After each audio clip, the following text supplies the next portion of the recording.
So in this case, for maximum and minimum value problems for functions of multiple variables, well, what we're going to do, we're going to find the critical values, or rather the critical points, right? In this case, our points, because, well, now that we're working with functions, more variables, we're obtaining points, not just values. I mean, put together, they are points.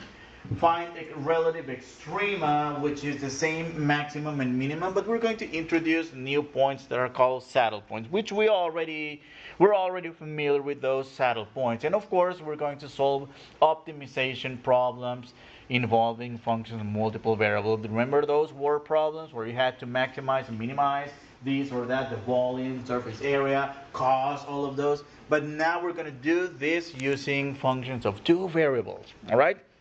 So, the formal definition of relative extrema. Well, so f is going to have a relative or local, because again, there's also the absolute extrema.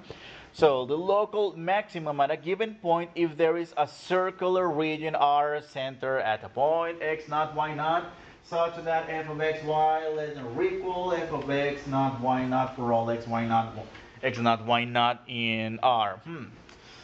Okay, hold on. Well, this definition is very technical. So let's draw a picture. So again,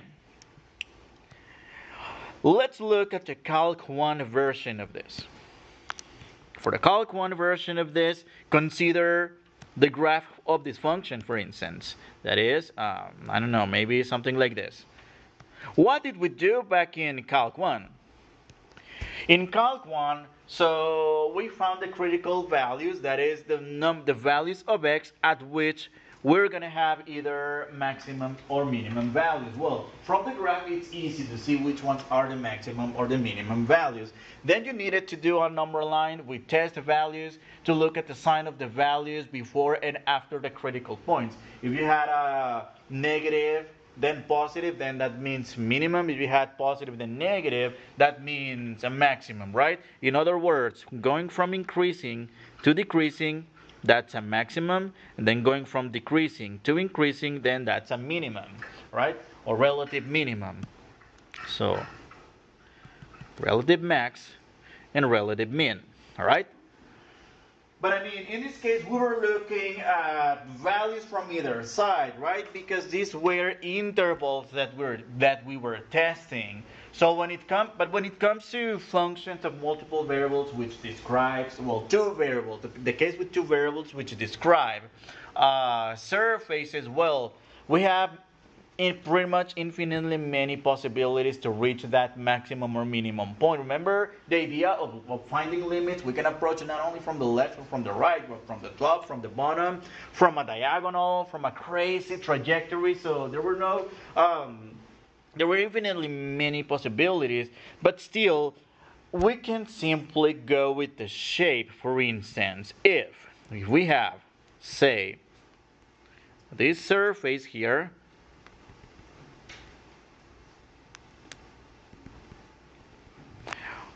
what does that point look like? Doesn't that look like a rel max?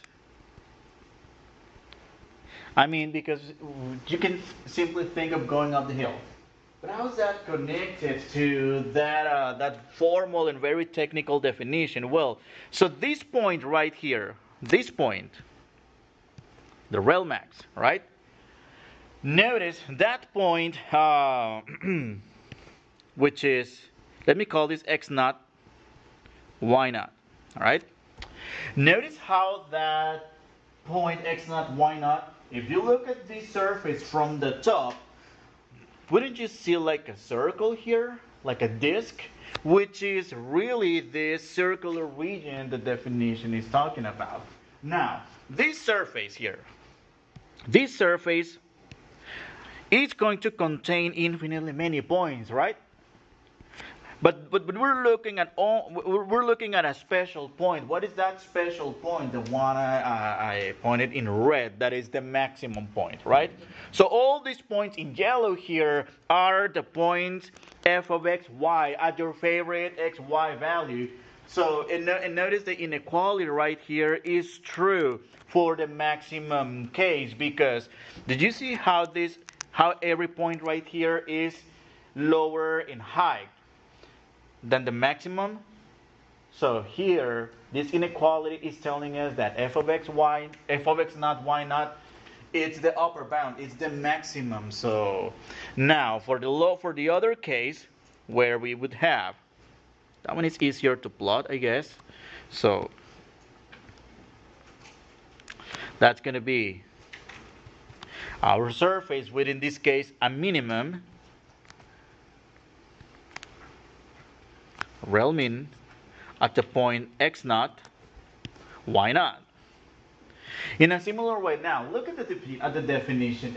Worded exactly the same, except change the max for a min and reverse the inequality symbol to have any point on the surface to be greater than or equal the critical point that describes the minimum in this case. All right. So again, this point right here, which is our minimum point. Now look at all these points in yellow here. All these points in yellow, which are the f of x, y. Do you see how they are higher in height than the minimum point? So the inequality is true for the minimum situation, right? So, okay, so the first derivative test, well, we have to mention it, even though there's no first derivative test that I'm aware for a function of multiple variables. So in this case, we would have to sort of guess by judging by the kind of function we're working on. So the extension of the first derivative test is only to find the critical points, not just critical values, but critical points.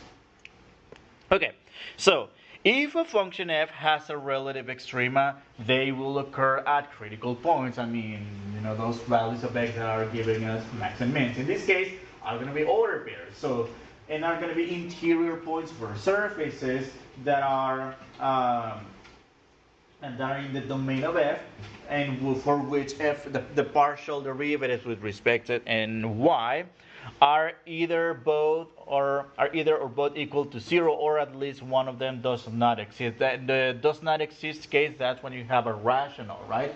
So when you found the first derivative to find the critical points, you set the numerator equal to 0, also the denominator equal to 0. That is where the derivative is undefined, all right? Okay, same thing here with functions of multiple variables, all right? Now, again, not all critical values represent extrema, and well, you might remember this case, f of x equals to 1 over x, whose graph looks like this, all right? And if you do the calculus, you're going to get negative 1 over x squared. Set the denominator x squared equal to 0. It turns out that x equals to 0 is a critical value, right? But if you look at the behavior of that function, do you see how it goes? Decreasing and then decreasing again. There's no change in the decreasing, increasing, or vice versa, increasing, decreasing. So because of that, that is still not a critical value. And also look at the graph. There is a vertical asymptote at x equals to 0, so it's not possible to have a maximum or a minimum value, right? So again, not all critical values will represent extrema. Let's have a look at one simple example in which we're going to learn how to find these critical points. Of course, we're going to get into pretty cool examples. You'll see. All right. So find the critical points for z equals to 4 plus x minus 1 squared plus y minus 3 squared. Can we determine if this point represents the location of an extrema? Well, we'll see. We'll see about it. So, find, in this case, both partial derivatives. We need to find the first derivative with respect to x, that is, using a mini chain rule, that's 2 times x minus 1, which is equal to 2x minus 2. And then the partial derivative with respect to y, that equals 2 times x, or rather y, minus 3, which is 2y minus 6. What are we going to do in a similar way that we set the first derivative of a single variable function equal to 0? In this case, we're going to set 2x, we're going to set 2x minus 2 equal to 0 and 2y minus 6 equal to 0. And in this case, that gives rise to a system of equations. And here is where we're going to bring back our techniques to solve not just linear systems, but also non-linear systems. You'll see with more elaborate examples we're going to work through this section. Okay, so these are baby linear equations. These are no big deal. So 2x minus 2 equals to 0. That is 2x equals to 2, x equals to 1. And on the other hand, 2y minus 6 equals to 0, 2y equals to 6, and y equals to 3. Okay? So because we're setting these two equations simultaneously, in this case, these two values, one for x, one for y, is going to give us the critical point, not critical value. Critical point here put together 1 and 3, right? Well, of course, think about all the infinitely many possibilities. If we were to use the first derivative test, all right?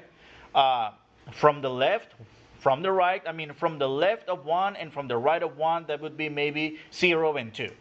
But what about y? From the top of 3, that would be 4. From the bottom of 3, that would be 2. To look at the behavior to determine increasing, decreasing. But actually, that's not the practical way to solve this problem.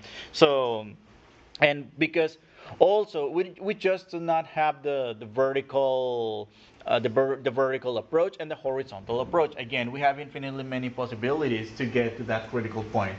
And do we have time to look at all those infinitely many possibilities? So that's why we're going to use the second derivative test, also known as the d-test. Well, many textbooks call it the d-test because it's limited to functions of two variables. For functions of 3 or more variables, we're not going to look at that. Actually, the generalization of that problem is by using what we call the Hessian matrix, which is a huge matrix for which you will have to take many partial derivatives and compute many determinants, and well, just one problem with 3 variables would take forever to solve. And so for functions of 3 variables, we're going to use Lagrange multipliers in the next section, but that's also a different type of problem because that's for constraint optimization. All right, so okay, can we determine if this critical point is a maximum or a minimum without using GeoGebra, without testing the size? Because again, it's not possible to test all sides, right? What do you think of this? Max or min? Yes. Oh, okay.